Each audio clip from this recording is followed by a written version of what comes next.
Order. I call this meeting to order. This is the Standing Committee on Natural Resources and Economic Development. I'm John White. I'm the MLA for Glacier Plain Dominion and the chair of this committee. Today we'll hear from presenters for the status of the Atlantic Loop project. I ask you to please turn off your phone and put them on silent. I'll now ask committee members to introduce themselves, starting with my member to the left, Emily Ritchie. Dave, good morning, everyone. Dave Ritchie, MLA for Truro, Bible Hill, Millbrook, Salmon River. Good morning, everyone. My name is Steve Craig, and I am the member for Sackville, Cobequid. Good day, Nolan Young, MLA for Shelburne. Good morning, everyone. Great to have you. Chris Palmer, MLA for Kings West. Hi, Gary Burrell, Halifax, Shabakta. Your mic wasn't on. Oh, okay, I'll say again. Good morning, I'm Gary Burrell, and I represent Halifax, Shabakta. Good morning, everybody. Braden Clark, MLA for Bedford South. Good morning, Ian Rankin, Timberley Prospect. I would also like to recognize the presence of legal counsel Karen Kinsley on my left, and Legislative Committee Clerk Tamara Nusebe on my right.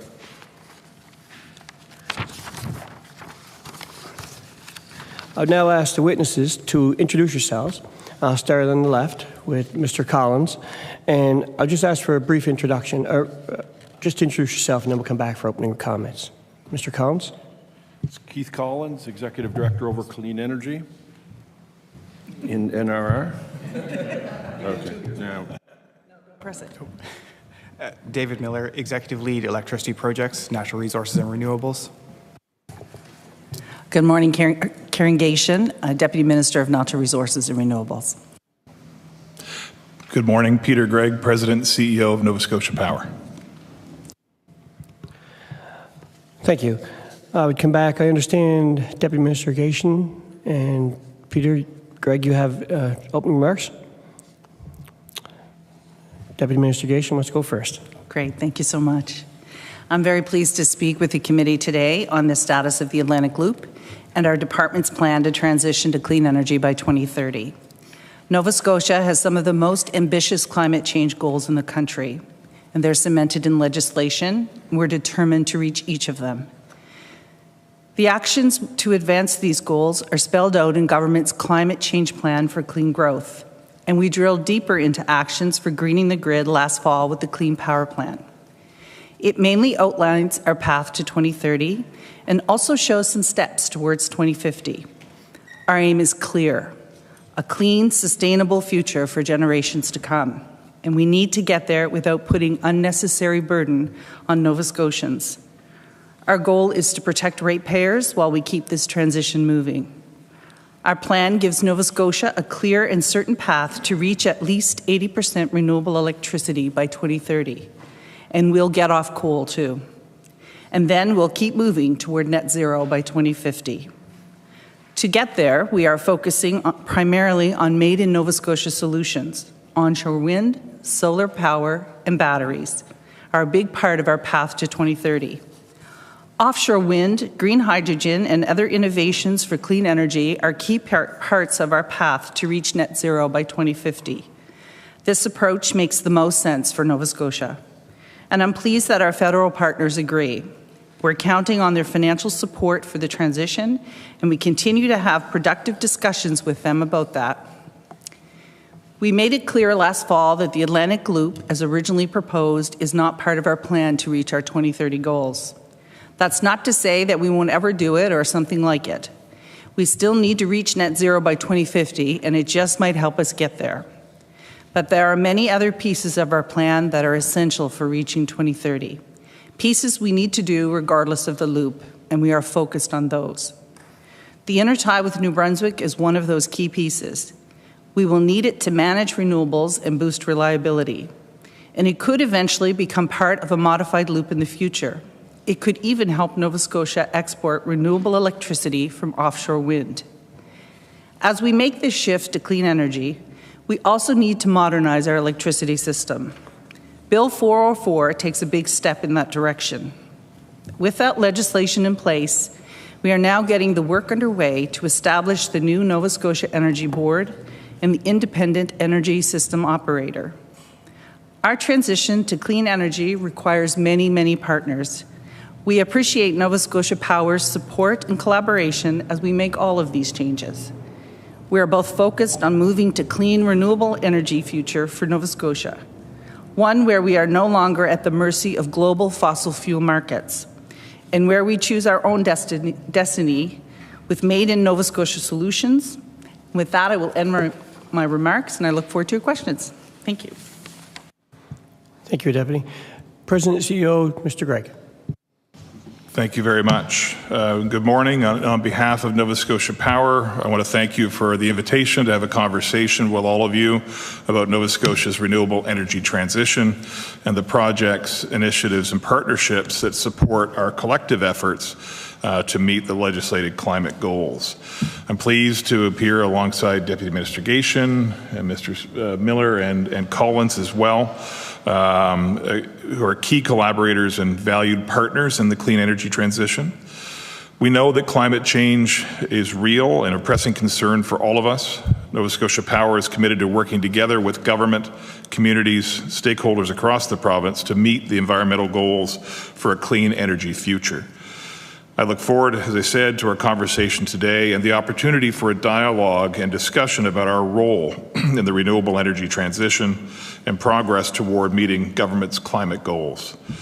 The Government of Nova Scotia's 2030 Clean Power Plan provides a path forward to meet its 2030 decarbonization goals, achieving 80% electricity sales from renewable resources and phasing out coal-fired generation.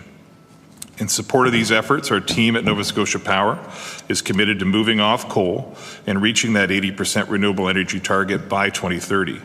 We know it is the right thing to do, and we know our customers want to do their part to fight climate change.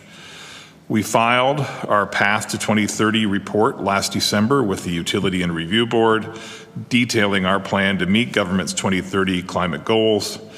This is aligned with the province's Clean Power Plan and draws from work completed as part of our 2023 Evergreen Integrated Resource Plan. That Path to 2030 report provides clarity on the projects and initiatives that will enable us to achieve our shared goals while maintaining safe, reliable service and manage costs for our customers. To achieve these goals, our plan is focused in a few key areas. First, we have the integration of new variable renewable energy like wind and solar onto the grid. Provincial programs supporting this integration include rate-based procurement, green choices, and commercial net metering.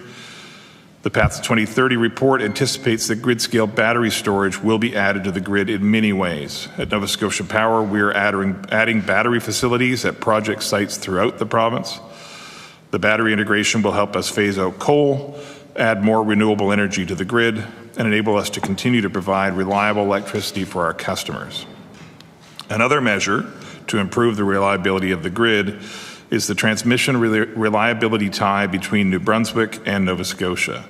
This will allow us to dispatch additional electricity as needed, providing a steady, reliable flow of energy in both directions as we add more renewables to our system. And more recently, we saw, as Deputy Minister Gatien mentioned, the passage of the Electricity Reform Act, or Bill 404, to create a new Nova Scotia Independent System Operator and Energy Board. As some of you may know, prior to joining the team at Nova Scotia Power, I was the President and CEO of the Independent Electricity System Operator in Ontario. I'm confident that through this transition, we are aligned with and support the government's commitment to providing cost-effective and reliable electricity to our customers.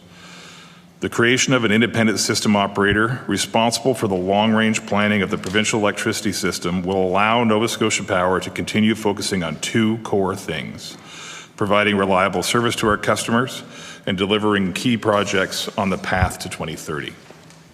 We have worked collaboratively with the task force through this process, and we'll continue to work with the government on next steps to ensure that we all get this right on behalf of our customers.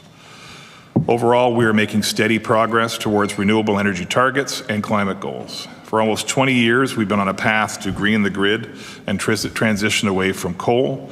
Since 2005, we reduced carbon emissions by 46%, and our use of coal has gone from 55% to 33% over that same time period. While we recognize that coal has played an important part of our past, it did provide reliable electricity to customers for decades, we know it cannot be part of our future.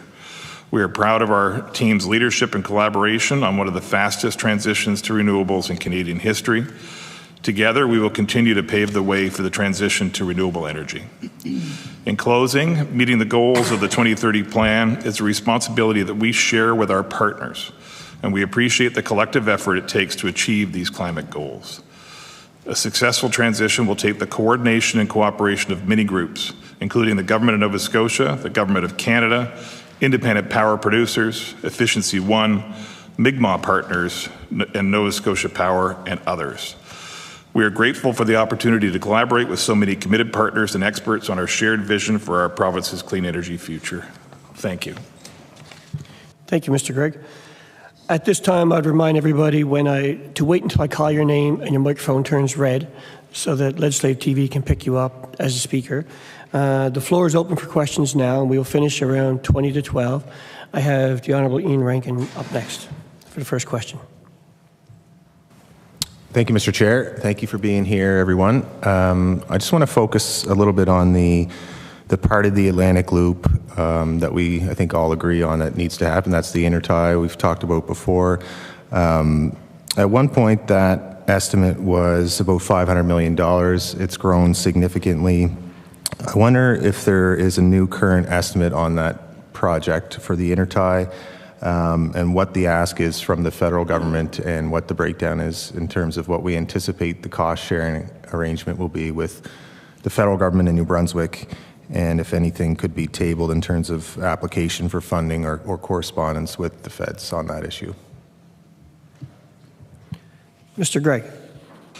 Yeah, thank you, Mr. Rankin. So we continue to develop that project. So that is a project. It would parallel an existing 345 kV line that we already have to New Brunswick. So it would go from Onslow to Salisbury. That segment you're referring to. It has the ability to actually move further on into New Brunswick, but right now we're focused on that first segment. The current estimate for that project would be $700 million. As we've refined that estimate, we continue to work with the federal government and, importantly, the Canada Infrastructure Bank on how we would structure that project. Don't have the final details of that worked out, but I would say, as I mentioned in my opening comments, it's going to take multiple parties to make this a successful and affordable journey, the transition.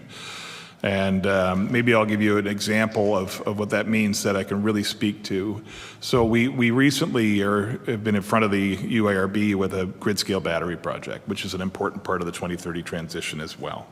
That project is structured in such a way that we have all 13 Mi'kmaq communities as equity investors in that. We received $111 million in grant funding from Natural Resources Canada for that project. And we worked with the CIB, Canada Infrastructure Bank, for low-cost financing. And so it's taken that project from a $360-ish million project down to about a $250 million project with the grant. And then that low-cost financing has really enabled that to be a more affordable project. That is working its way through the regulator now. And it's going to take that kind of approach. I wouldn't say it's going to be exactly that approach for each component, but it's going to take that kind of collaboration with multiple parties around financial structuring to make this a more affordable journey for our customers. And I'm thankful for our collaborative approach with the province, and also thankful that we've had some meaningful conversations with the federal government over the last several years that is resulting in innovative financing opportunities for these projects. Emily Rankin. For follow-up. So yeah, just a supplementary. So the words parallel, it's basically twinning the line. And in the 2030 green plan that the province came out with, it proposed this project for 2028, 2029. Why does it take another 5 years for a total of, we're talking about this project being in the IRP for a long time. What efforts are underway to streamline this project, especially from a regulatory perspective? because my memory says that I think it unlocks 400 megawatts of clean energy and more on the battery side as well. We have 3 coal plants running that are overdue for closure. We have fuel costs that are escalating that are being put onto ratepayers. What is happening in terms of getting this built, given that we're 2024 now, the government's been in for 3 years almost, and all we're seeing is some consultation? And what is it that needs to be consulted on so thoroughly over a number of years that this project can't happen until a year before the targets have to be met? And we'll probably see, I've already said that if we start at 500 million, the cost is now 700 million with no shovels in the ground. What's taking so long, and can anything be done to streamline this process to start the work this year? Mr. Gregg. Yes, thank you. These projects do take multiple years to develop. I understand the need for urgency, and we do have it slotted in, as you said, to achieve the 2030 goals. So we're confident we can achieve the 2030 goals. This is the first answer. What we've done on that project, we received environmental assessment approval for that project late last year. We're now working with New Brunswick Power, so that obviously will be on both sides of the border. So we're managing our side of the border, New Brunswick Power is managing their side of the border. We're now into detailed engineering on that project. There is a high demand across the world for things like transmission conductor, for transformers, that take some long lead time to secure the manufacturing slots for that. That does play into our planning. So we're doing all of that work now. There will be continued discussions with landowners who could be impacted over the next number of years. But again, we have a good plan for that project. It's well advanced. It's got environmental assessment approval, and we're confident we can get that delivered on time. Thank you. You're really pushing it now. Just one quick one. MLA Rankin. Did the passing of Bill 212 effectively slow down the progress on the intertie? Mr. Gregg, and that'll be his last follow-up. No, it didn't.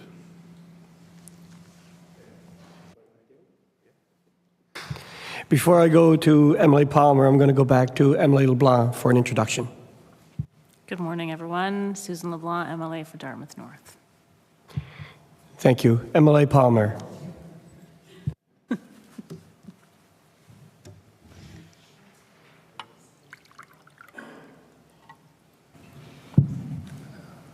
Thank you, Mr. Chair, and to avoid too many follow-ups, I'm going to put 4 questions into my one, just so we know.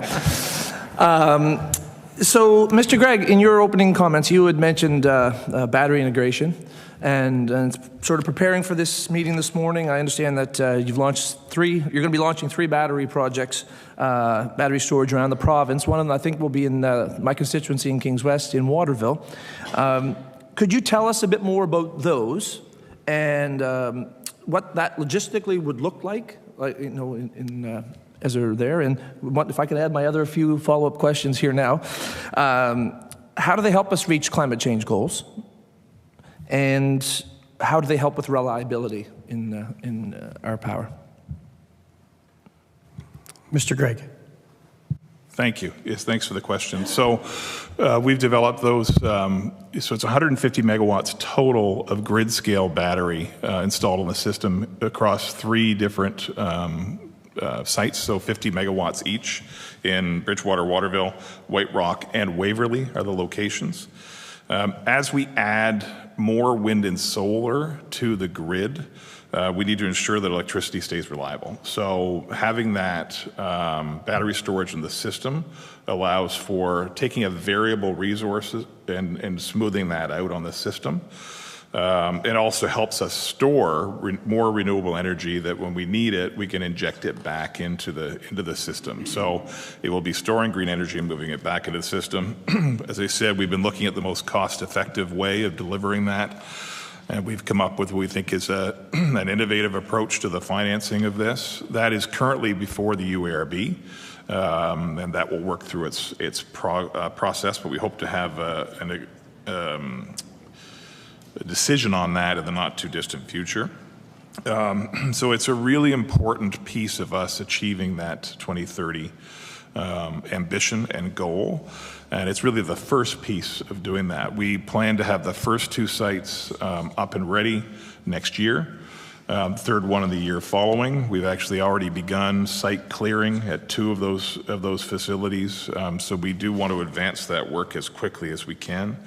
Really pleased, as I think I mentioned earlier, that we've got all 13 Mi'kmaq communities. I think this is the first time we've seen that as investors in this project. So all 13 are there participating with us as investors on this project. And it received federal funding, as I mentioned before, of $111 million, which really directly reduces the burden on our ratepayers for that project. So just to say, it's part of the Clean Power Plan. It's part of our path to 2030. It's a critical project that we get advanced now. It enables the province to add much more wind and solar to the system. And so really critical that we keep moving on our pace with that project. Hopefully I answered your questions. Next, I have MLA Burrell. Well, all of this, of course, is never unrelated to the question of rates. So it's very important to us as this discussion goes ahead, to us in the NDP, to think about the work and the initiative of the Affordable Energy Task Force. So I want to ask about where we are on this, the word used is journey, I guess. Well, to get to a place of some version of a universal services program, to some version of a place where credits are being applied to lower income people on their power rates. Can you report on where we are on this path and maybe on when we might be able to look to a conclusion and a report? Deputy Minister Gatien. Thank you for the question. It is obviously of great importance to us as well to look at what we can do for affordability for Nova Scotians. What I can say, I don't have a date for you. I'll just manage expectations on that now. What I will say is that, as many of you would know, the task force in their recommendation 12 recommended that we look closely at the Ontario subsidy program, which we are doing. As well, I'm looking forward to the report that the Affordability Coalition is about to present, and in fact have a meeting, I think it's next week, with them, where they and the consultant that they had hired or worked with is going to present the findings and the recommendations to me. So I look forward to actually learning more at that point, and all of that will be considered as we look at the Ontario plan as well and see, okay, what can we propose to government as an appropriate next step. MLA Burrell for a follow-up. Yes, so my expectations are managed, but in general, can you say something about, are we talking about reasonably soon or far, far off? Deputy Minister Gatien. I would say that what we will do is finish our work as a public service reasonably soon. As you would appreciate, the first 2 recommendations of that task force were the big lift. Well, I would argue maybe not the biggest lift. Affordability is certainly the biggest lift, but they were a big lift, required legislation. We needed to focus on those first with the House going in. Now we're looking at the other recommendations, and that is, of course, a key one. And then from there, we'll make our recommendations, and the timeline is kind of out of our hands at that point. But we'll certainly, we're all taking it very seriously and looking very closely at it. Thank you. Next, I have MLA Young, who will be followed by MLA Rankin and MLA LeBlanc for 1 question each. MLA Young. Thank you, Mr. Chair. I guess my question would be to the department. Now that the Energy Reform Act is passed, I'm just wondering what the next steps are for the new Energy Board independent energy system operator to get in place. Deputy Minister Gatien. Maybe I'll start, and then I would ask my colleague David Miller just to add a little more detail if there's any. We've already had at least one meeting with the existing UARB senior staff, the board chair, vice chair, and an executive director, I think, to start to talk about, okay, what are the pieces that we need to work on together. We have put together a bit of a secretariat. I use that term loosely, but it's a couple of people really dedicated. David is one of them, to really focus in from a department perspective on the work. And of course, it'll be, everyone will lean in as much as possible to support the work that they're doing. And then in terms of the independent system operator, government will put together a transition team, almost a task force, transition team, to kind of oversee that work. And, we expect it's a phased approach. We also, Peter would know this far better than we do even, we don't want to do anything that disrupts the system at the same time. So we're thinking of it's likely a couple of years. Some of the planning pieces maybe first, and then what makes sense in terms of a cadence of progress from there. But certainly we're focused at the same time as that. We're also looking at those other recommendations, as I mentioned. David, was there anything I missed? Mr. Miller? I won't add much. The deputy covered most of it. I think that the key part is that we're doing a lot of planning now to ensure that the transition kind of goes in a logical manner to ensure that we achieve the fastest results for the critical pieces going forward. Knowing that 2030 is fast approaching, there's some critical work around the planning and procurement that will need to take place. But we also want to be cautious about overstepping or moving too quickly, where part of this team that will be transitioned is responsible for keeping the lights on every hour of every day. So we're working closely with Nova Scotia Power to ensure that we can design this process to adjust over time and make sure that we don't have those disruptions where we don't need to have them. This is a collaborative exercise. Nova Scotia Power has been working closely, and we're still in that planning stage at this time. Thank you. Next we have MLA Rankin again. Thank you, Mr. Chair. And so given that we are going to spend at least $700 million on the intertie, I'm going to go on a limb and say it's going to be more expensive by the time it's built. We don't have a commitment yet from the federal government to offset that. That will go on to rates. Correct me if I'm wrong. And we also have what we have to deal with in terms of the fuel costs escalating year over year. We know there's an arrangement for the government to help with $117 million of that. But as we continue to burn coal, we are going to have that issue of fuel costs to deal with directly on rates. Can someone explain what the financial liability is in any detail? Would be welcome as we continue to burn coal, especially at the 3 units that were scheduled to close that are now overdue this year. Can someone explain what the cost is to ratepayers and compare it to what the cost would be to ratepayers if we were able to close those coal plants? I'll try to get another question in as well. What is the new schedule to close those coal plants, given that we are spending unnecessary funds on burning expensive coal when we should be transitioning to reliable, clean energy? Will that happen this calendar year? Will we start to see some of these plants close down? And maybe for Mr. Gregg, what are we spending to maintain these plants? And does that go on rates as well? So the maintenance of those coal plants. Mr. Gregg. There was a lot there, so let me try to do that. I'd first say, you said that we're delayed in closing those plants. I wouldn't say we're delayed. We need to achieve legislative requirements to be off coal by 2030. And so the investments we're making, along with the province, are critical to achieving that. So I mentioned the grid-scale battery projects. Getting those in place is essential.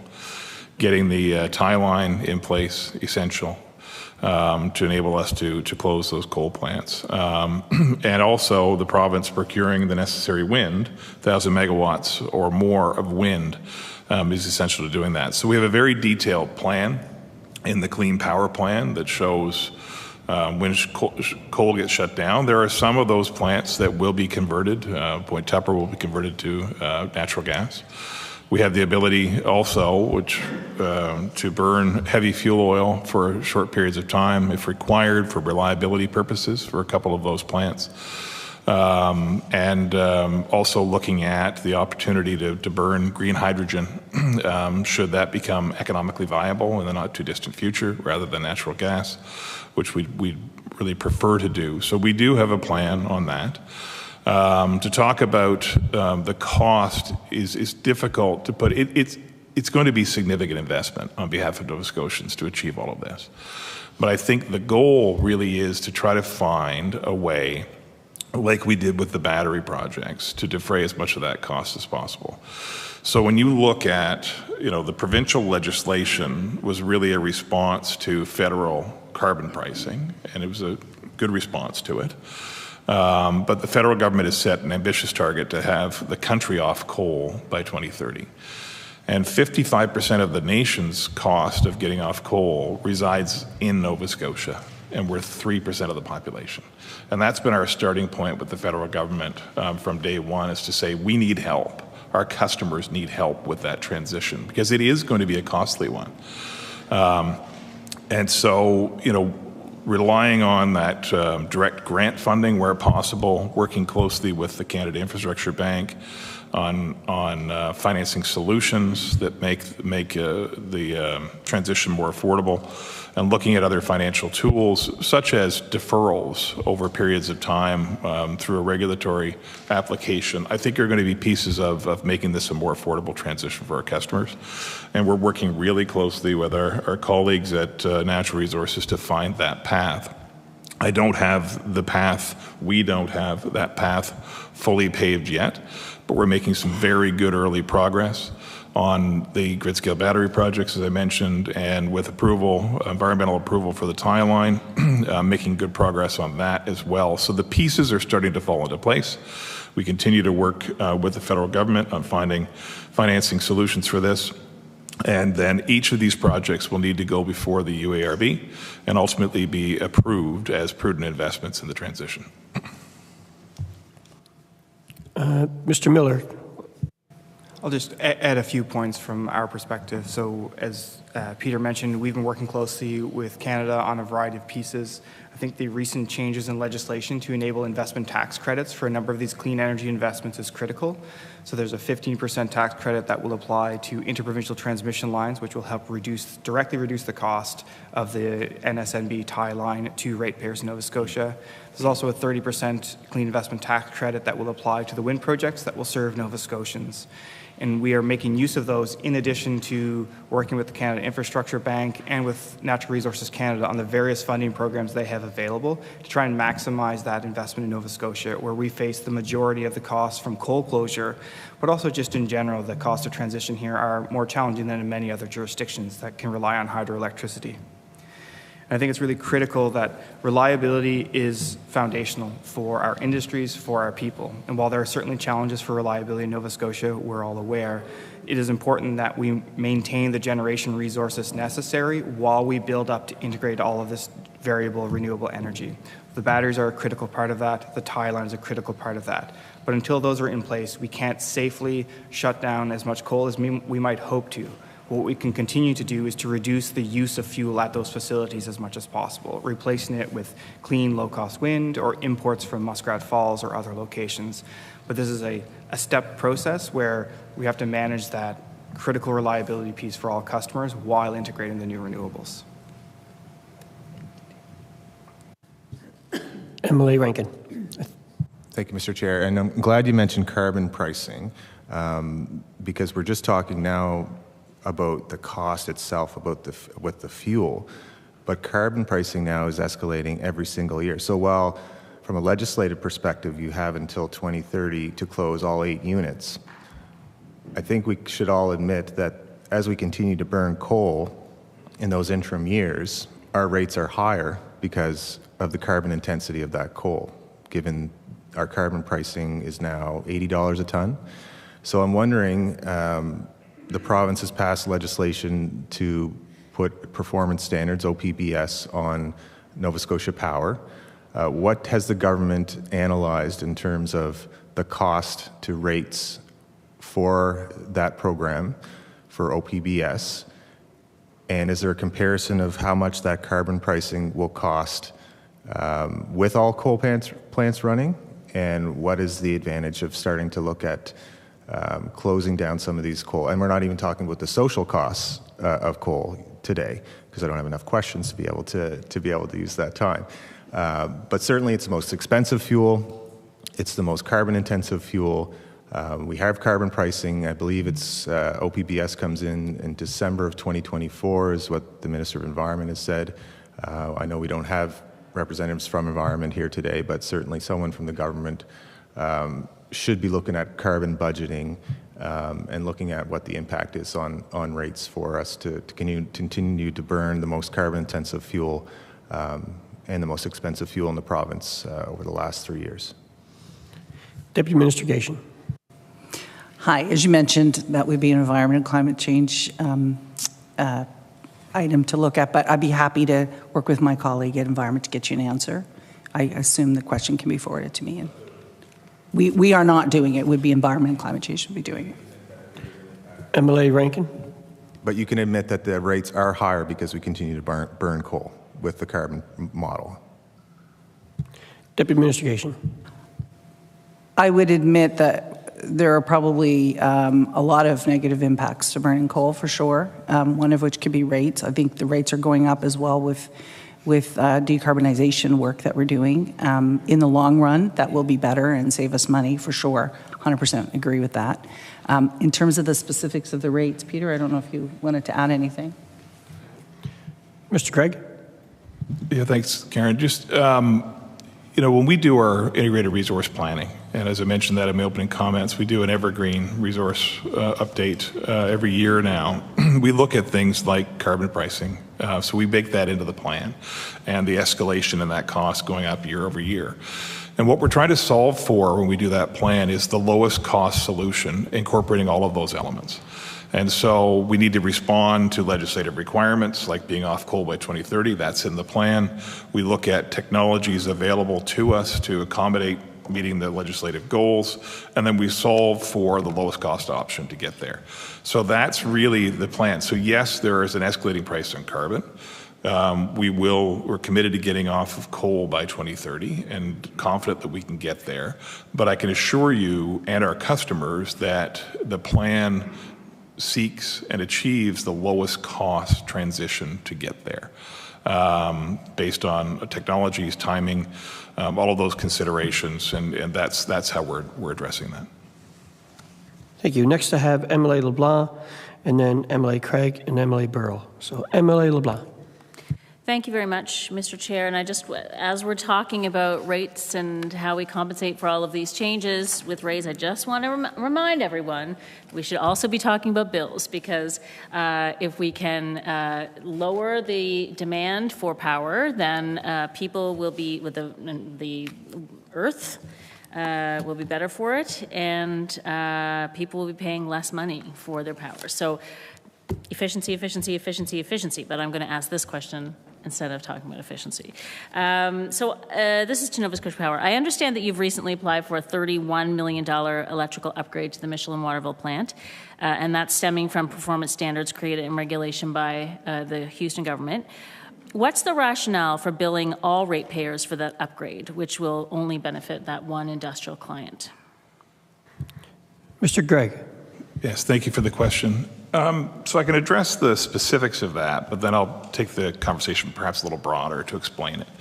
And so you're right, we're responding to performance standards that have been put in place to ensure that customers like Michelin, and the issue there is that as Michelin invests in more modernized equipment in their manufacturing process, it's more susceptible to voltage fluctuations on the system, primarily caused by lightning strikes. So that's been an issue they've been seeing. So they've been seeing some production disruptions as a result of lightning strikes in their vicinity.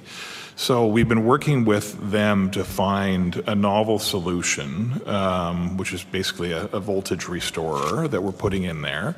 We're working with the province and with Michelin on that project. And we think it's important that we support large employers like Michelin in the province with the reliability they need to run their plant. Ultimately, that is going to be a decision by the regulator if that is the right thing for us to do, and that's why we've applied to the regulator. But when you look at rate making for utilities, the same principle generally applies. So when a customer pays their bill in Timberley, as example, that is going to do line upgrades in Ingonish. And so it's not, the context isn't that you're simply paying for that segment of line and the piece of generation that serves you as a customer. Those costs are going to support the entire system from a reliability perspective. So your bill helps pay for improvements in reliability in other parts of the province. So we believe the same logic applies here, but ultimately, as I said, this is the decision for the UARB to decide if that is the right approach to the issue. Mr. Miller wants to follow up there. Mr. Miller. Yeah, sorry, I just want to add a few things. I think, as Peter said, this is not just about an investment for Michelin, but this regulation applies across the province for all transmission-connected customers. So we do not have a huge number of transmission-connected customers. We wish we had more. But if we're going to continue to transition to higher and higher amounts of variable renewable energy, we need to ensure that the power quality is maintained at all of these plants and facilities. And it's not just the result of adding wind on the system, it's the result of a whole variety of factors. So the batteries are part of the solution. So those batteries benefit every customer. They benefit Michelin as much as they benefit, folks in Timberley, as was mentioned. I think it's important, though, we want to make sure that if we are trying to attract new businesses to invest in Nova Scotia, if we want to grow our manufacturing or any of our business sectors, we need to ensure that. And this is a critical piece of that. This kind of voltage sag or fluctuation can be critical and damage equipment or prevent someone from investing here. And this is the kind of thing that advanced manufacturing is looking at all the time. So we want to make sure that when people come here, they can point to this regulation and say, don't worry, we're covered. We can make this investment knowing that our equipment will not be impacted by anything to do with the power system. And if it is, it will be corrected. And that is not a cost that we alone will bear, but that is a cost that's shared by all customers. Emily LeBlanc, you had a follow-up?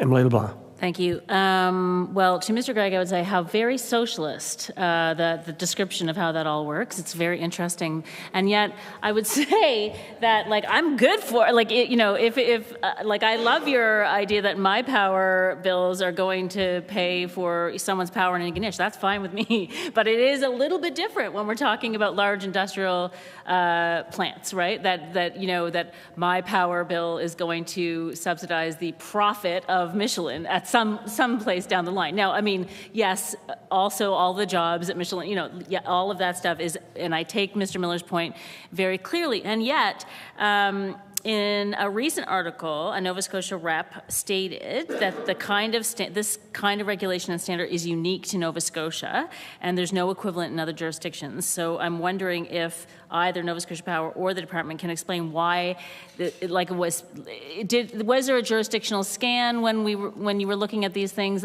or why is it just in Nova Scotia? Mr. Miller. So I would say in part that every electricity system is unique in its features and its challenges. And Nova Scotia does have a specific set of challenges associated with this as a result of our rapid decarbonization and the removal of some of the synchronous generators on the system. So the advantage to some of these spinning units in places like Point Tupper or in Lingan is they help create strength on the system that is required to maintain all of these features. Michelin's equipment in Nova Scotia is of a variety of vintages, I think I would say, and they are more prone perhaps to some of these challenges. But customers elsewhere, and this was identified through the collaborative work with Nova Scotia Power and Michelin, identified some circumstances in I think it was in Germany, in fact, where these kinds of investments are being made to help industrial customers deal with these voltage sag issues. So very similar. The piece of equipment or the investments that are necessary here are being used elsewhere to mitigate the same type of problem. It is less present in other Canadian jurisdictions, in part because of the presence of things like hydroelectricity, which generate huge amounts of system strength and help to manage that better. Nova Scotia is also, we don't have the same kind of loops of transmission that some other places have. But part of this is that other industries don't always invest in those locations. So there are parts of Northern Ontario where there's not nearly as much industry, or that industry co-generates, because they would otherwise have similar types of problems. If you're way out in, in north of Timmins, or you're, in those kinds of locations, you could experience these, but they don't get that same kind of advanced manufacturing. So this is one of the challenges of this transition, is we want the best and the newest modern equipment, and we want it to be electrically driven, which Michelin is all for as well. But in order to make those investments, they need to know that the system will be there to back them in every hour that they plan to operate. And for Michelin, that's a 24/7 kind of thing. Next, we have the Honourable Steve Gregg. Well, thank you, Mr. Chair, and thank you all for being here today. I absolutely find this fascinating. I do, and one of the main reasons is because my first job as a professional was a power engineer in 1975 for the telephone company. So a lot of what you're talking about I can relate to, whether it's inverters, converters, rectifiers, voltage regulators, whatever. So my question is not around the generation of electricity, whether it be renewables such as solar, tidal, wind, whatever that might be, or fossil fuels or nuclear. That's not where my question, when I'm looking for a response, Mr. Gregg, from you, is going. But what it is the source of electricity is nothing if you do not reach the destination, whether that be a consumer or whether it be a commercial enterprise, industrial company. So we know that over the last number of years, the network that would be from the source, whether it come out of the province or in the province or distributed sources within the province, has to get eventually to the curb of a residence, to the curb of a business. And so that's where I want to focus my question on. So what are we doing or what are you doing to address the resiliency of the transmission network? I'll call it the transmission network. So that regardless of the source, if you got it and you can produce the electricity, again, if it does not get to somebody's house to power their devices, it's all for naught. So I wonder, Mr. Gregg, if you could address what it is that Nova Scotia Power is doing to help increase the reliability, and maybe that's with redundancy, I don't know, of that network. And I do want to make a point, in my view and my experience, is that you currently have the monopoly over that network. That means that anybody else who produces electricity will, I presume, wholesale use of your facilities to that. So it becomes even more important when we talk about the other sources of energy production, to be able to get that to the people who will ultimately use it. So that's my question, is what are you doing in that particular transmission network to improve the situation and reliability? Thank you. Thank you, Mr. Chair. Mr. Gregg. Yes, thank you for the question. Great question. You're right. You can generate that electricity, but it needs to be provided to the end-use customer. And increasingly, if you go back several decades, really the planning system was large centralized generation, one-way power flow to the customer. And that's really changing. We're seeing distributed generation around the province. You mentioned that others are going to rely on our transmission network, such as independent power producers who are building wind and solar, need to rely on our network to get it there. So we are investing in reliability. It is an increased challenge with the more frequent extreme weather patterns we've been seeing over recent years, including Hurricane Fiona 2 years ago. So really, the biggest bang for our buck from a reliability perspective is vegetation management, tree trimming. And so we've got a lot of trees in this province. We've essentially doubled our vegetation management budget over the last few years. This past year, it's gone up by 40%.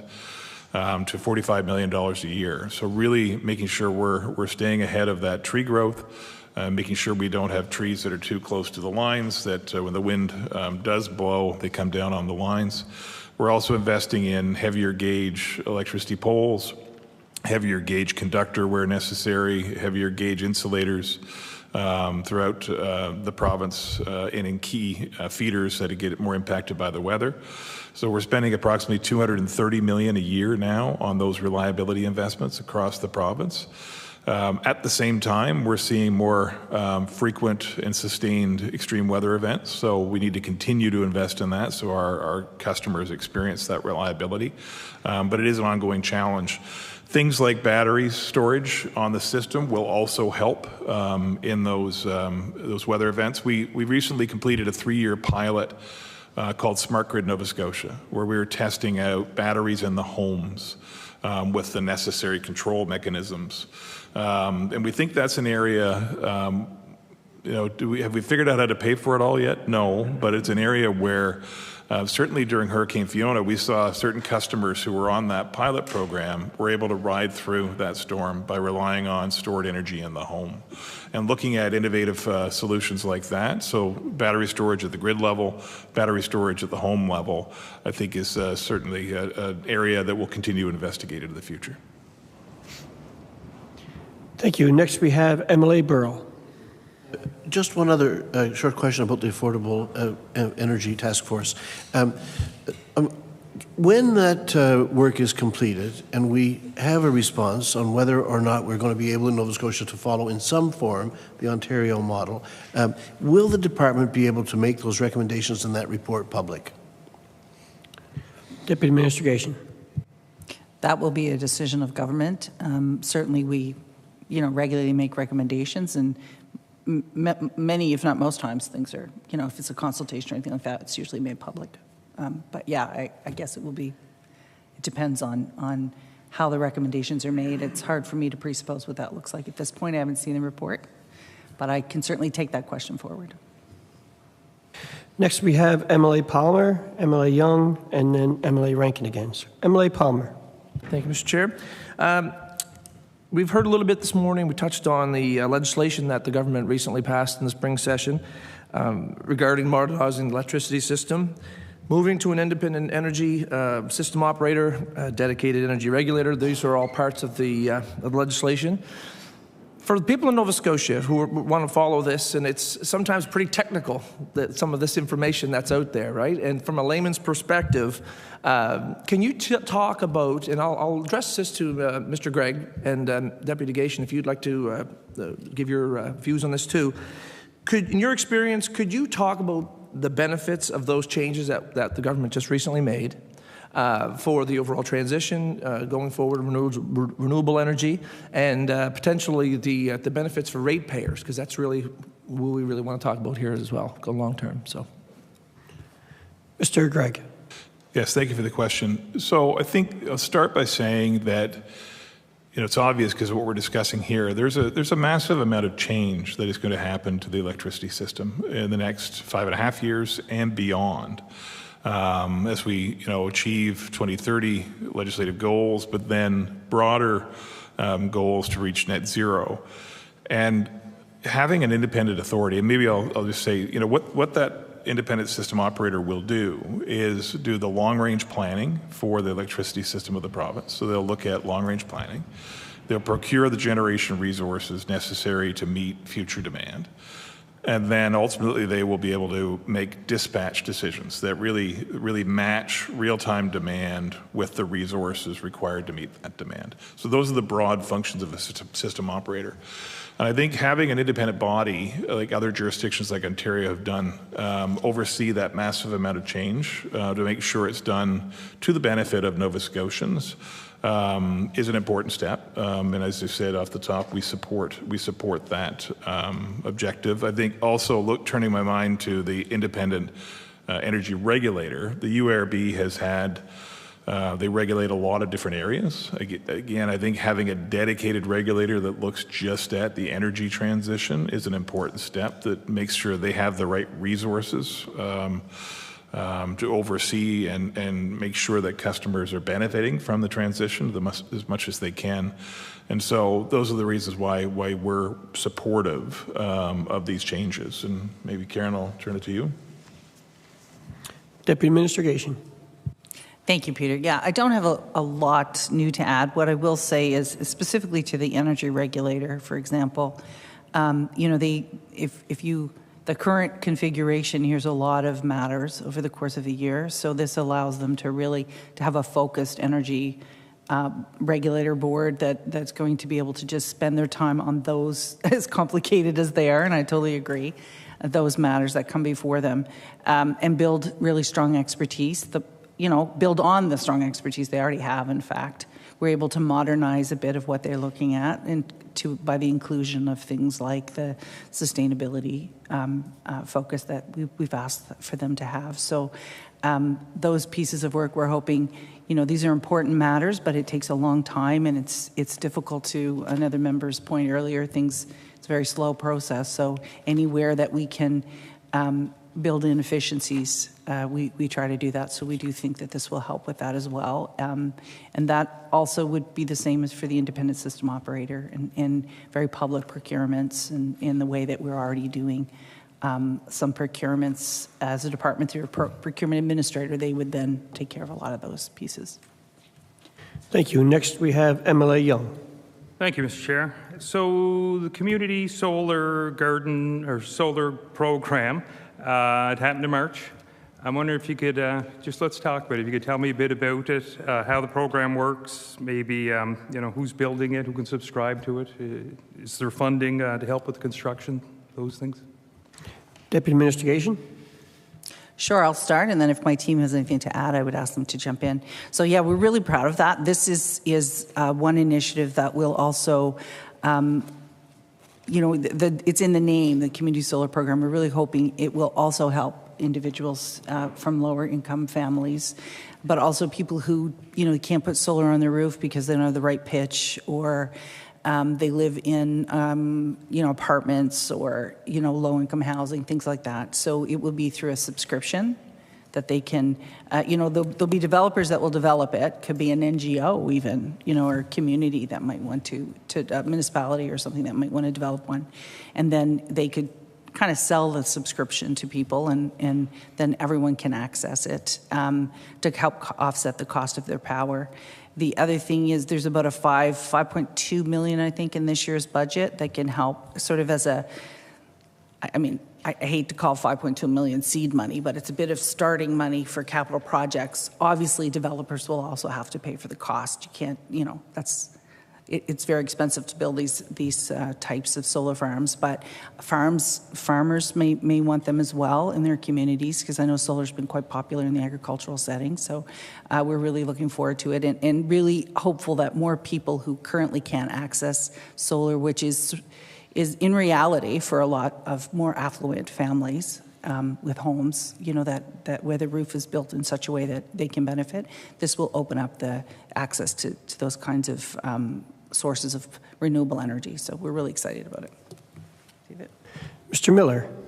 I won't add much to that. I'll just note that in addition to some provincial funding that's available, we anticipate the investment tax credits may be applicable to some of these projects, as well as some future federal funding programs. We're still waiting on those details. It's sometimes a slow process to get those out of the federal government, but we expect a new commitment under what we call the Electrification Pathways Program from the federal government. So we're excited about how that might work in collaboration with our funding to deliver more projects in Nova Scotia.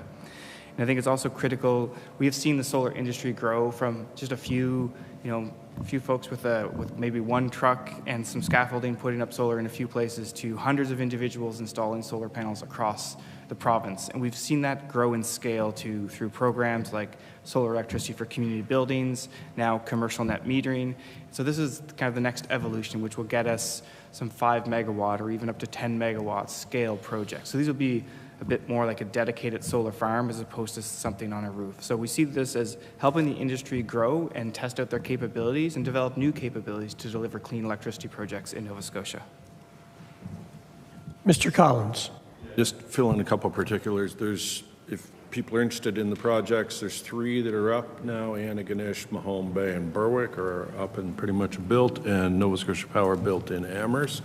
All of those are, you can see Berwick's from the roadside, from the 101 as you go through. It's an impressive looking project, right sized for the community. There's a lot of other counties, towns, communities out there. I know, in various stages of development, and the province doesn't really want to pick ones out and force feed them, but You can see them in Kings County around Kentville. You can see them around HRM, Pictou County. There's a whole series around the province of different partners coming together from municipalities, private sector players, not-for-profits, apartment building folks, et cetera. Again, we've drawn on some federal money to get the first ones built and would look to draw on some more to get those going. But in those towns, depending how they structure it, they could structure it so 100 or 200 low-income families could get very direct bill benefits, et cetera, moving forward. And we're interested, I think, in seeing a mix of responses and partnerships and sizes and technologies from these communities. Thanks. Thank you. MLA Rankin. Thank you, Mr. Chair. And just getting back to the topic of Atlantic Loop projects, the first phase, and I know it had other names way back, East Energy, things like that, is the Maritime Link. I'm surprised that hasn't been mentioned. But that is a huge amount. I think 20% of that should move us from 40% to 60% clean energy, roughly, and allow us to start closing coal finally. So we still haven't seen that happen. Do we anticipate in this calendar year that we'll have enough reliable energy from the Maritime Link so that we can at least close 1 or 2 coal units? And if that's the case, which units will be closed? Mr. Gregg? So I'll start by saying that it's going to take a portfolio of solutions to allow us to get off coal. So Maritime Link plays an important role by bringing clean electrons down from Newfoundland over that subsea cable. Things like the battery storage, things like the tie line to New Brunswick, but then the addition of a lot of new wind and solar is a huge piece. They all need to work together to get us off coal. And so it's not sort of, you shouldn't look at it as one investment will allow us to get off coal. It needs to all work together to do that. We have been seeing, for the last year and a half, fairly robust flows over the Maritime Link. We did have a disruption, or they in Newfoundland had a disruption a couple weeks ago with an ice storm that did take it down to what they call a monopole rather than 2 conductors working, 1 conductor working. But over the weekend, they were able to make the restoration, and we're now back to bipole operation. They're getting steady flow over that line. Having that Maritime Link available to us over the last 18 months or so has allowed us to reach approximately 42.5% renewable energy on the system. So we need to get to 80 by 2030, but we're at 42.5 and growing now. So it is playing a really important role. Our current requirement is to be at 40%. That changes to 80% in 2030. So we are meeting that requirement set out in legislation. And again, those important investments around the wind, the batteries, the tie line, conversions of our existing plants will allow us to shut down and remove coal from our system by 2030. So all of those phased in over the next few years allows us to achieve that 2030 goal. MLA Rankin? Thank you, Mr. Chair. And I have to say that I'm pretty disappointed that we can't see in the near term any of these units closing. I'm saying this calendar year, but I just keep hearing 2030, and in that interim period, our ratepayers are financing expensive coal. Carbon pricing will almost double by the time we hit 2030. When we were in government, I saw the actual list of which units will close, and I'm not just talking about the link. Obviously, wind plays a factor, batteries play a factor. We could actually line up which units could close based on how much clean energy was coming on, reliable clean energy. But if we are committed to closing all coal by 2030, what supports are in place now for workers that will be displaced in the next 6 years? What career counseling, employment services, retraining, bridge to retirement services do we have available that Nova Scotians can access, similarly to how in Alberta, for instance, you can just go on a government website, click and access those services that you need. They had the same target of 2030, but it seems like they're going to achieve their target this year. So what are we doing for workers in the communities that will be displaced, and where do they find that information? Mr. Gregg? Yes, thank you for the question. So we have set about having discussions with each individual employee who will be affected by the transition off of coal. And so, as you would expect, there would be a range of impacts. There will be those employees who are reaching end of career, who may retire by 2030, and so that is their plan. There are opportunities in the transition. It is a transition, so you shut down coal, but there is going to be a real change in our system, moving away from that one-way flow of power. It's now two-way flow of power, so the need for more power line technicians is growing to make sure we maintain reliability. So the opportunity for retraining of employees is there, and we're having those discussions with each of those employees. Some of these plants will be, as I've said, we'll have a plant converted to natural gas. We will need to keep a couple of the plants available on sort of emergency backup on a type of fuel that will require a certain amount of employees to be able to manage that. And so it's a combination of all of those that we think there will be relatively little impact from an employee perspective. Many of these employees also work with the IBEW, the union that represents them, and so all of the work we're doing to meet with those employees and to figure out a plan is done in conjunction with the IBEW. And so, confident that each employee will have a career path depending on their own individual desires and needs. MLA LeBlanc. Mr. Collins, thank you. I want to back up a bit so we get the discussion around the coal closure framed up a bit. I've been fortunate or unfortunate over the years to be part of coal closure in Ontario, then the UK, Manitoba, and then here. Far and away, this is the hardest. Just so everyone's clear in the context we're in, like closing the coal in Britain, closing coal in Ontario. Coal in Ontario was only ever 20-25% of the system. And they have massive interconnects, and they have massive hydro resources and gas pipelines right there. Nova Scotia is hanging off the end of the continental grid and the gas grid. It's got 1 million people, doesn't have a high annual income, doesn't have its own hydro. Fix that by 2030. That's the challenge. That is genuinely a huge challenge for the province. Now, Maritime Link is not fully under our control. Newfoundland is having difficulty closing their own plants because of issues further back up the line on the Labrador Island Link. It's not the Maritime Link, it's the Labrador Island Link. It's part of a whole system. We can't magic that. It's frustrating, and it costs us money, but you can't magic it. Second thing is global coal prices. The global scene sets it. 2015, 2016, when I got here, coal's basically dirt cheap, cheaper than dirt. It's $50 a ton kind of thing. It went to 450. Now, I ask you genuinely, go out, buy a truck that's $50,000, come back a week later and pay $450,000 in the most coal-dependent jurisdiction going. People elsewhere in the world have been facing rate hikes of 50, 100, 150, 200%, really brutal impacts from the war in the Ukraine and Russia. We are still in it. Coal is still at $130, $140. It's still 2 to 3 times globally what it was back in 2015, 16, 17. Those are huge things that make the transition difficult, to build up financial issues and make rapid coal closure genuinely a very difficult thing for Nova Scotia to achieve. We can't drop nuclear from space. We can't drop gas from space.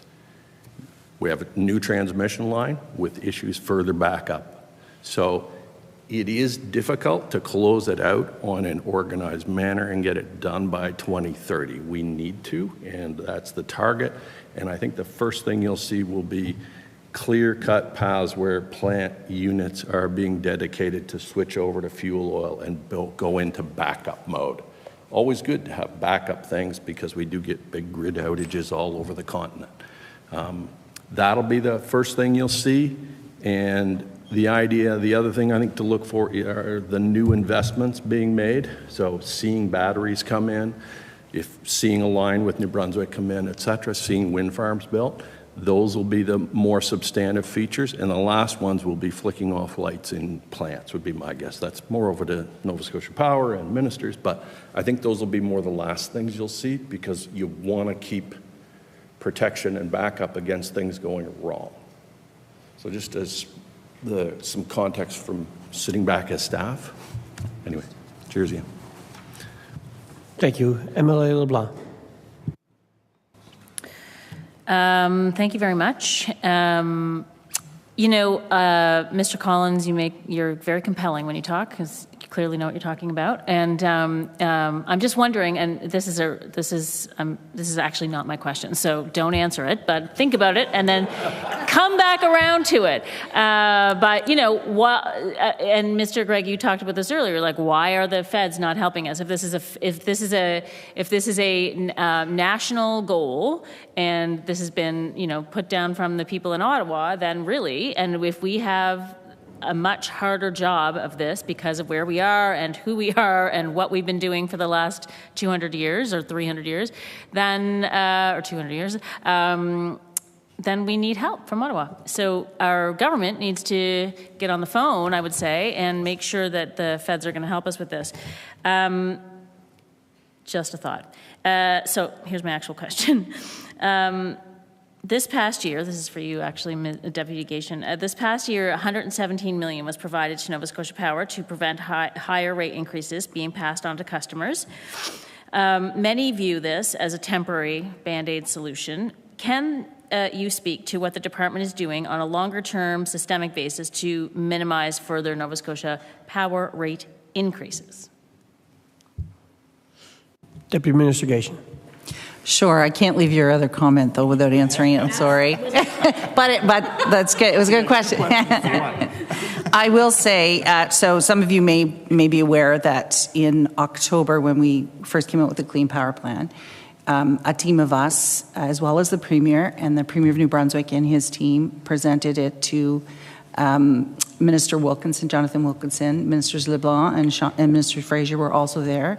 It was very well received, and we certainly have received commitment. And my sense with our colleagues, certainly from the bureaucracy side, is that they definitely understand the position we're in and the need to support us. And I'll let Peter speak to his interaction with them, but I think it's been pretty positive as well. And they certainly are doing everything they can, okay, tell us what you need, what are our programs, and kind of working with us versus sending your application and good luck with that. I mean, we still have to follow their process, but they're trying to be as helpful and as really working with us as partners, and so it's really made a difference. And that includes what we're going to do with the remaining balance of the fuel adjustment mechanism. So, the 100, and I think it would actually be helpful if you're not aware, if Peter explains a little bit about what that FAM comprises and how it works. But, in part of what we've explained, part of the situation that we've found ourselves in with this fuel balance is Nova Scotia Power ratepayers were paying for the Maritime, the LIL, I guess, the Maritime Link. I'm just going to use that because it gets confusing if you start to add all kinds, since 2018. And it wasn't flowing fuel. So at the same time, of course, you have to purchase fuel, coal. And then coal prices went through the roof following the Ukraine war. So it's like we were paying twice. And we've certainly conveyed that to our federal colleagues, like, we need you to help us with this. This was really outside of our control, what happened. And they are looking at any and all possibilities from their angle. I don't have an answer yet from them, but certainly we are actively engaged with them. They've been very responsive. The Premier, our Minister, have been actively engaged with their counterparts as well, and it has been mentioned at every meeting and talk about it, and they are looking at it very seriously.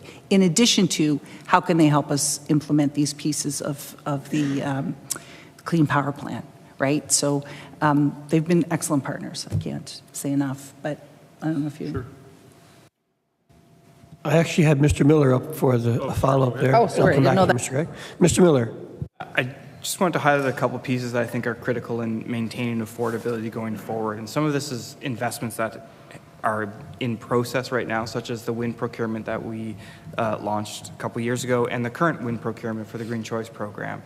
This will help deliver a lower cost fuel resource for all Nova Scotians, and that's really critical. So getting these projects moving and getting them in on time and getting them contracted is really critical. So we are working as quickly as we can to get that wind on the system.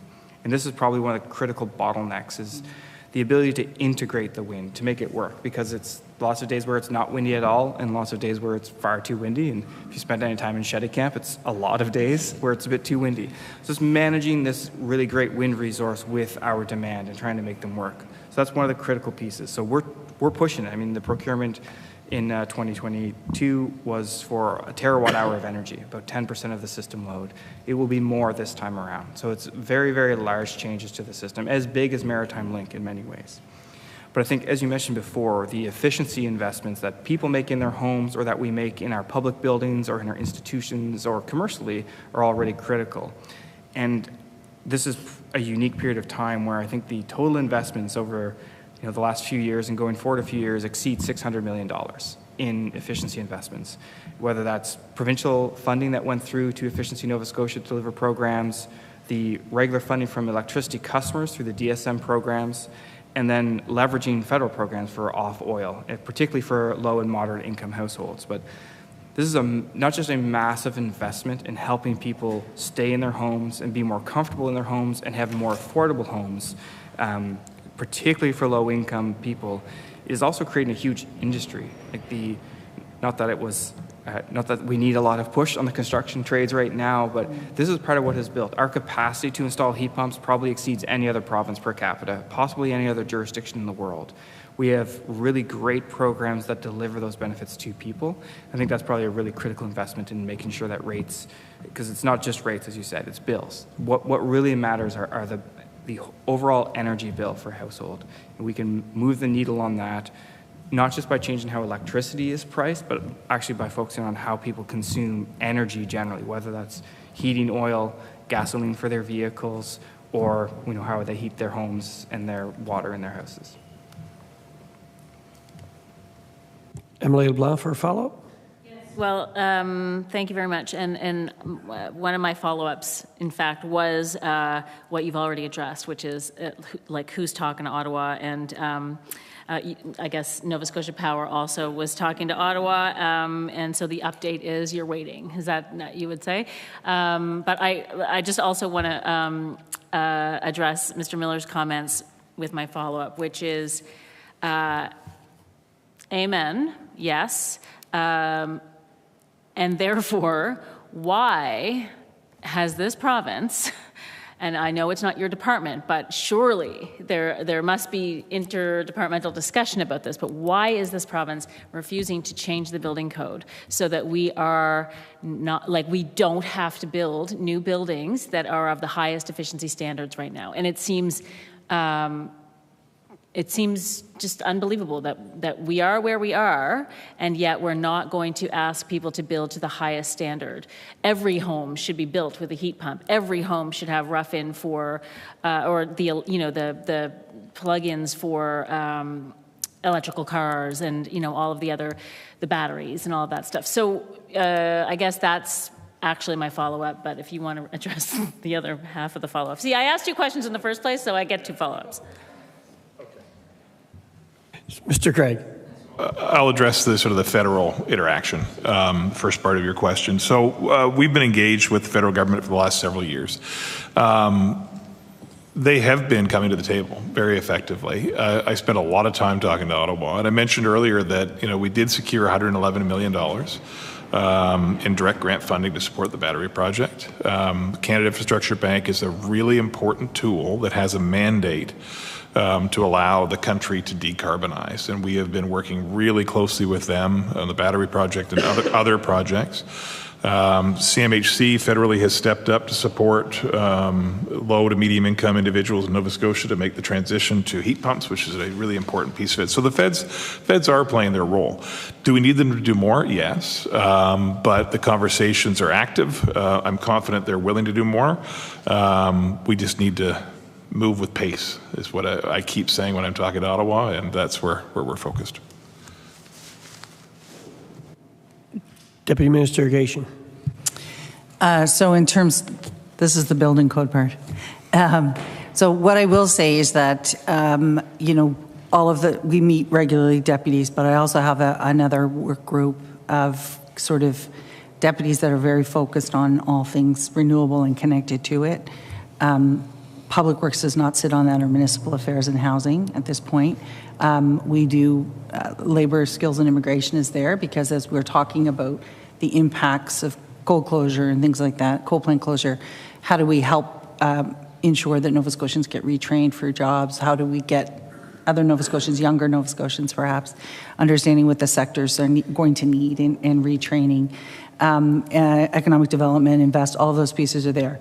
Having said that, though, I will definitely reach out to my counterparts. I know that they're looking at it. I don't know where it's at, to be honest. Mr. Collins.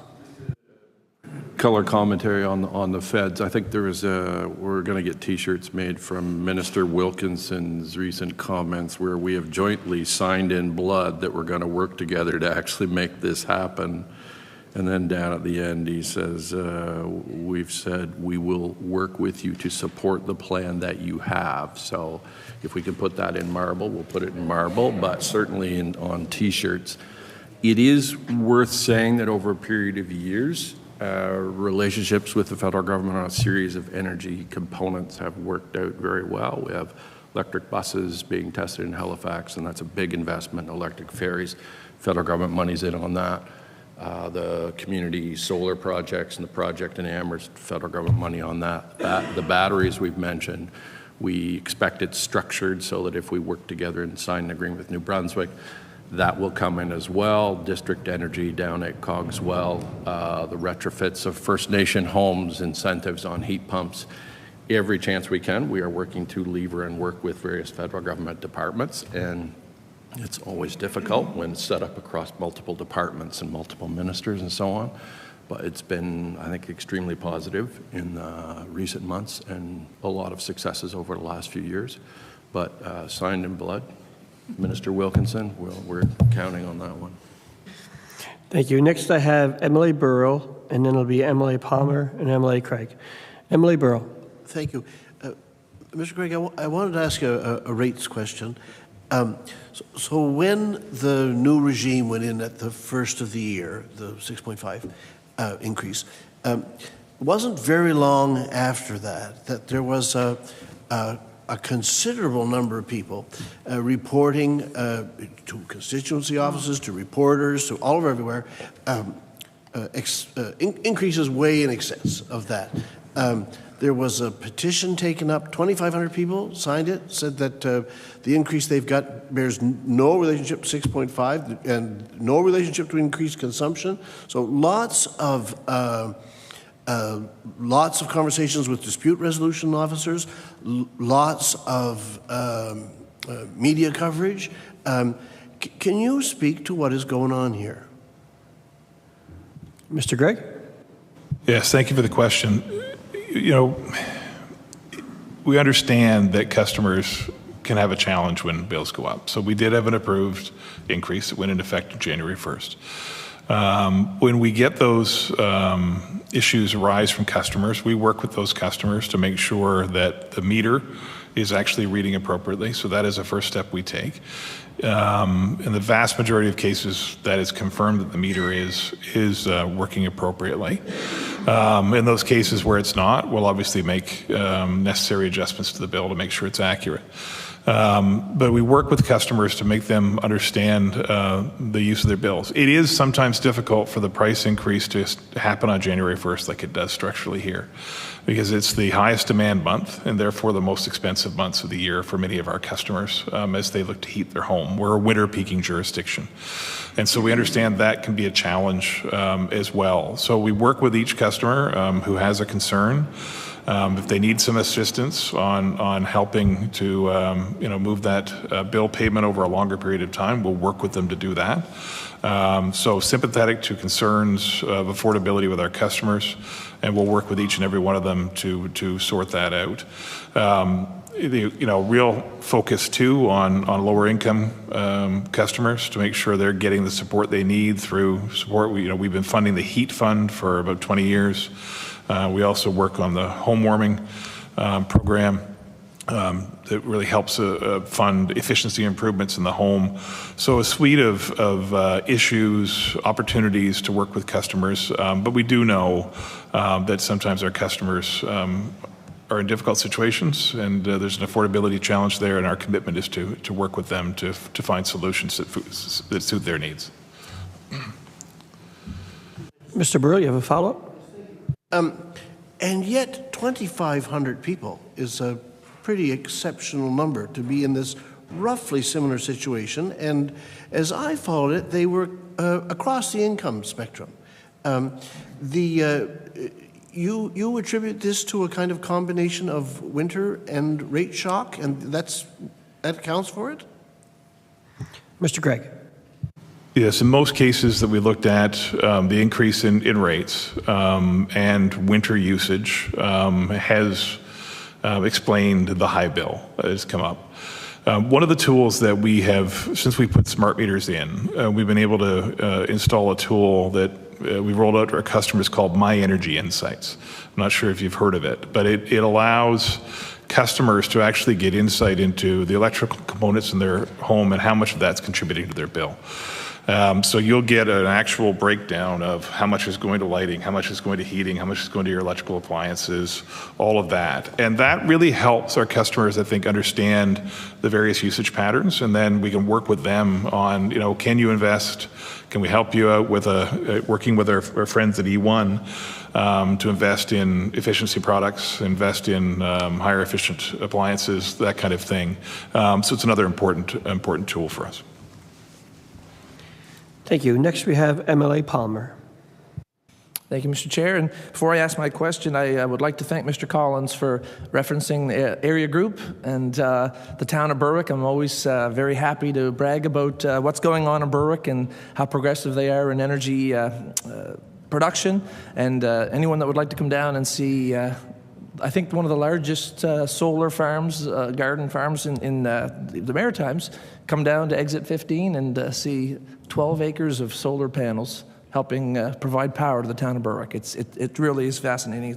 I had the privilege of having the Premier there last year for a visit before it became operational. So it's doing great things, and people are very happy about what's happening there. So we've talked a lot today. It's been a lot to take in. We've a lot of discussion around the pros and cons of the Atlantic Loop and where we've been there. And I've had people ask me, so you guys are getting out of the Atlantic Loop. What's happening? Can you explain, I know we've touched on a lot of it, how the Atlantic Loop is just no longer the lowest cost option for renewables as we're moving forward, and why the Clean Power Plan, and that's going to be more beneficial, and just position it for Nova Scotians to understand, please, if you don't mind. Deputy Minister Gatien. Perhaps I'll start.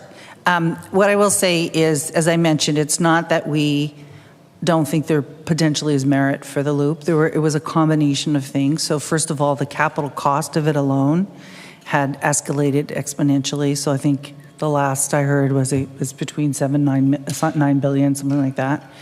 And it wasn't going to get us off coal, right? So there are also strong signals, if not key messages from Quebec telling us they don't have the energy to sell us anyway at this time.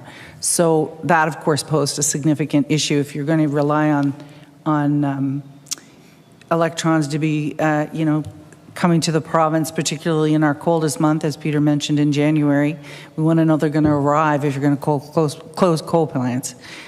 So the cost, there wasn't a guarantee of supply of energy.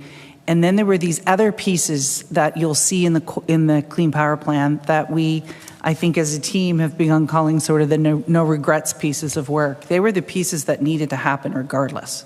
So we need to have an intertie, which I recognize was the beginning of what was previously contemplated as an Atlantic Loop. We need to have battery storage. We need more wind. We need more solar. We need the maritime link to flow regularly. Like, there are a lot of number of things that need to happen. And those pieces had to happen regardless, and it's a lot of money.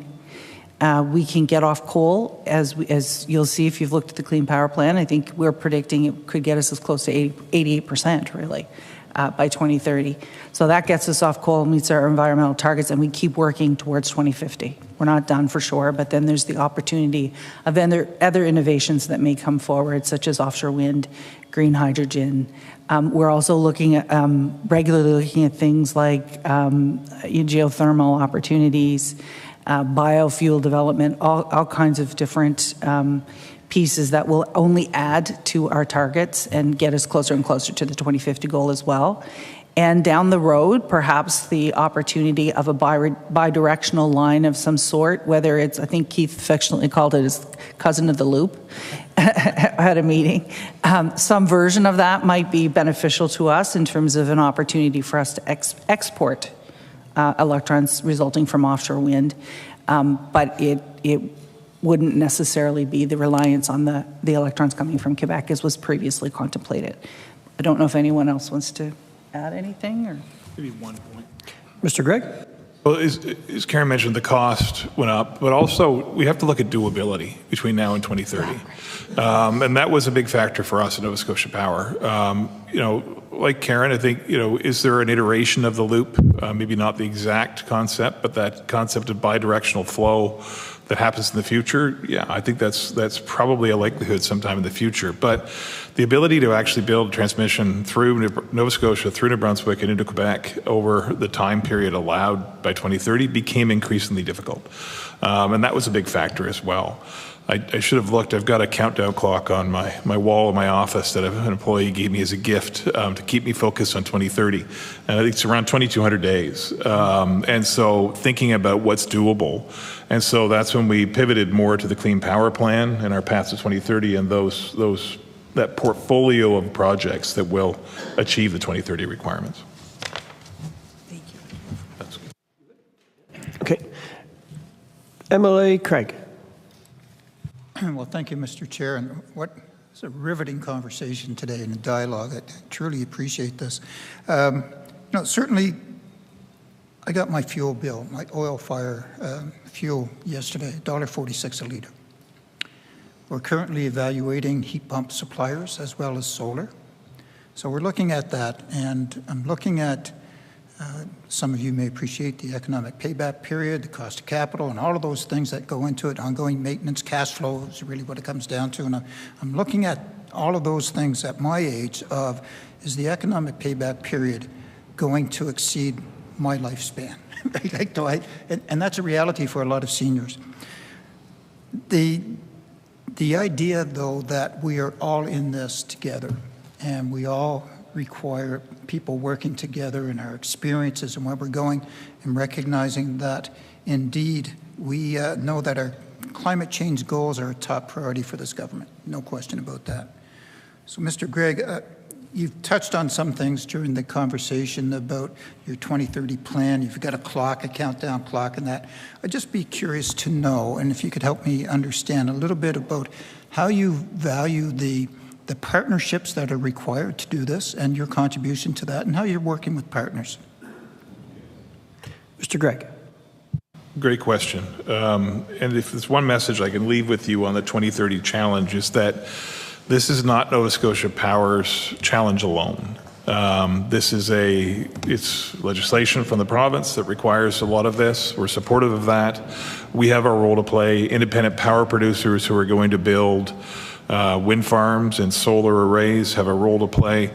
Really importantly, Mi'kmaq communities have a really important role to play, and really proud of our arrangement on the battery project to bring all 13 communities in, not just to consult, but as real meaningful equity partners on that.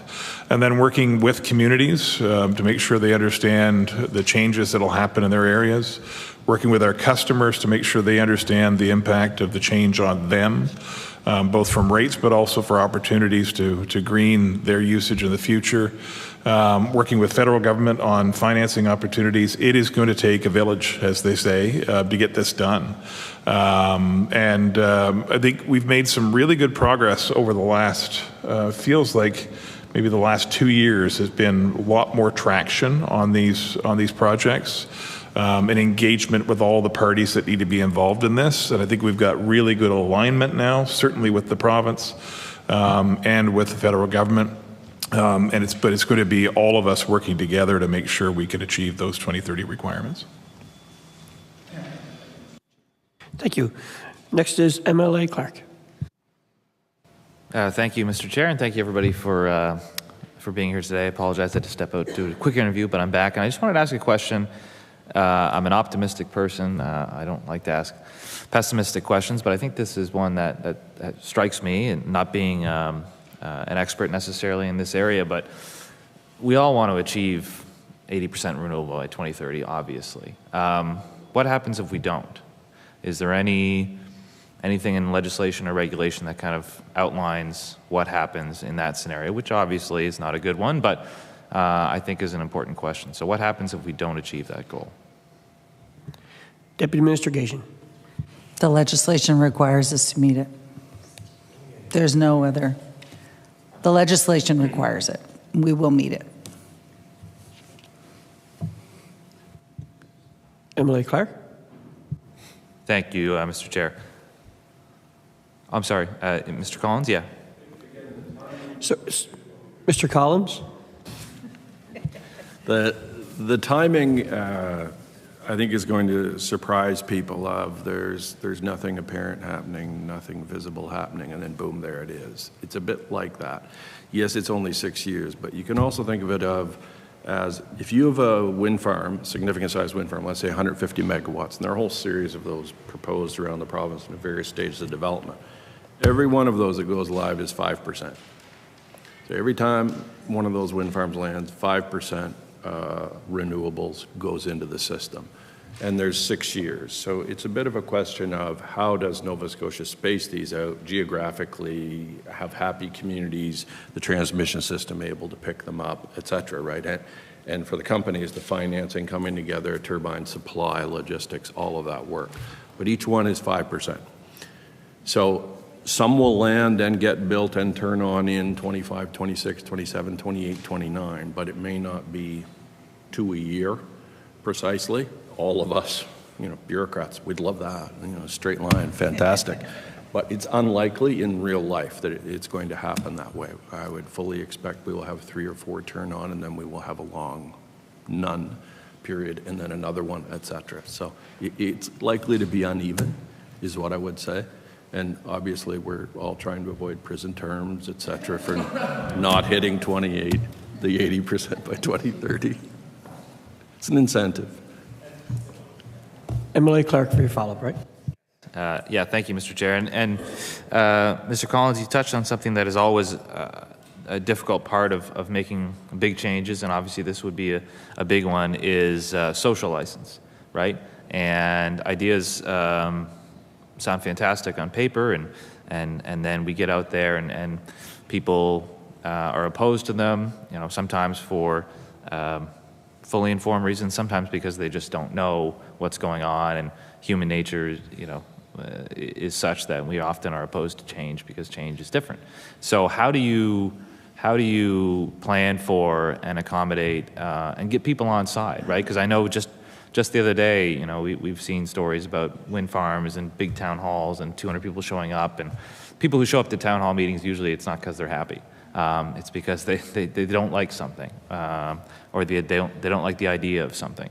So how do you figure that into this transition? Because it's not as simple as just saying, hey, we're going to turn the switch and turn these on. There's people in and around these projects as well. So how does that play out? Thank you. Thank you. Deputy Minister Gatien. That is actually an excellent question. And I think, we're certainly not making light of the targets that we have for 2030. We're monitoring them pretty closely. And as Keith said, we think things are going to go like this. And if the social engagement is not there, that's a great way to stall things, right? So it's really a key priority. We've always paid attention to it.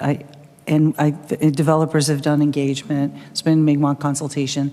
What we've really turned our minds to, though, is that you can't, obviously, not to overstate something, but you can't consult too often. So what we're really looking at is, okay, what are we going to do? How are we going to really start to help better educate Nova Scotians to understand what it is we're doing, the value of renewable energy, community by community, broader across the province, but also community by community to really get in, and every community is a bit different. Some people, it's really about the view plane, right? I don't want them here because I have a cottage and it'll ruin my view plane. And in other areas, I'm concerned about the impact on wildlife, or I'm concerned about the impact on other sectors in the area. You know, a lot of farmers, there are other areas that they do, for example, blueberry farming and have wind turbines in the same area. You know, there's lots of opportunity there. So how do we work community by community to really engage them and help them to understand? And that's something we're really going to focus on going forward, because there is, I think, just based on conversations I personally have had, there is a little bit of a belief, I think, that why can't you just go somewhere that wants it? I don't know where that place is, to be frank, right? But we're never going to reach coal. Like, what we have here is wind. We have lots of wind. We have really great wind, both onshore and offshore. And that's our big hydroelectric project, right? So we don't have those other things. So what we're really focused on, and what the Clean Power Plan really helps to bring us to, is energy security as well. And it's important. We're way too reliant on, you know, commodities changing and the price of them overseas, and how do we benefit from what we really have as a strength here. But it's going to take Nova Scotians to understand it and accept it and help us with that, at the same time as we are very focused on protecting Crown land as well. So have them understand all of those pieces that we're doing, I think will be key. David said he had something he wanted to add. Mr. Miller, briefly, please. Sorry, that's a challenge. I think it's a critical part of this transition is that, and it's not just here, a lot of places we're seeing this from centralized power, so big generating stations like Niagara Falls or like Lingan, to power everywhere and infrastructure everywhere. And that's always challenging for people. And we've seen pitfalls in other jurisdictions, whether that's Ontario or in Alberta more recently, and challenges here. But I think one of the critical parts is we have broad social acceptance of the need for renewable energy.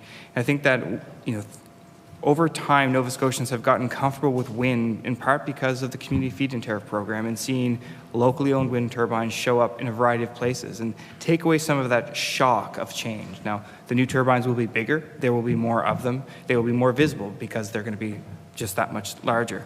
I think people generally understand what this means, and I think understanding how this will help Nova Scotia change. The same is true of solar. We've seen this groundswell of support continue to develop as we've launched successive programs to help people get comfortable with the technology, with what it looks like. And I think we see lots of pride in places like Berwick about their solar farm. And I think we're going to see more of that people want to contribute. There's huge demand to contribute to mitigating climate change. We see that across the board, and not just in Nova Scotia, but in many places. And I think that we can help people understand how these investments are doing that work and helping Nova Scotia be a leader in decarbonization. We're doing it in lots of other ways, whether it's heat pumps on houses. We can do it here in the electricity system. And it's from one of the dirtiest to one of the cleanest in Canada in a very short period of time. Stop. Thank you. That's all the time we have for questioning, but I'm going to come back to each of you for closing comments if you want to address it at that point. I would ask again that to be brief, but I'll start with Mr. Collins. Just one piece I've always found interesting. I spent a lot of time in the UK. Obviously, from the name, there's a fair amount of Scottish content. Scotland's about twice the size of Nova Scotia, let's say, geographically. They have over 10,000 megawatts of onshore wind. We have under 1,000. Scots are not known for keeping their opinions to themselves. They have loads of small towns. They've found ways to do it, and we can learn from this. Some places it works great, some places it doesn't work so well. Sometimes a lot of people are happy, sometimes not so much. Fully expect the same to happen in Nova Scotia. Some projects, the developers will not be great, or the community will not like a particular location. That is that. Life moves on, and we will find lots of other places. If the Scots can do it, so can we. Thank you. Mr. Miller for closing remarks. I won't say much more. I think I've said most of it, but it is critical that there's opportunities to mitigate some of these challenges. That, you know, if a particular turbine is offensive because of a view plane and the developer doesn't know, sometimes that can be moved. There's a lot more flexibility than people may fear, and that first map that you see can be frightening. But to take the opportunity to engage and work with the developer, and, you know, people aren't shy to talk to us either, but let us know and help us understand what the challenges are. There are legitimate challenges with all of these things, but there are legitimate solutions that we can all work toward as well. Thank you. Deputy Minister Gatien? Just want to say thank you to great questions. You always give it. I leave with more ideas and things to look into, and so it's very helpful to us actually as we look through this, especially where you represent communities from one end of the province to the other. So thank you very much for the thoughtful questions. Appreciate it. Thank you. Mr. Gregg? Be really brief. Just a big thank you for the engaging conversation. Really appreciate the opportunity to chat with all of you today. Thank you. I get to thank you all for attending. It's been a real pleasure. Look at the interest. We didn't know the time went by because you had our attention for sure. You are free to leave the meeting. We will have some committee business to do. A couple minutes break first. We'll take 3 minutes.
Order. Call the committee back to order. I don't have any committee business. No motions from any caucus or anything. So the next meeting is May 28th, and it's the Safeguarding the Future of Tidal Energy in Nova Scotia. Witnesses will be the Fundy Ocean Research Centre for Energy, Marine Renewable Canada, and Sustainable Marine Energy. I call this meeting adjourned.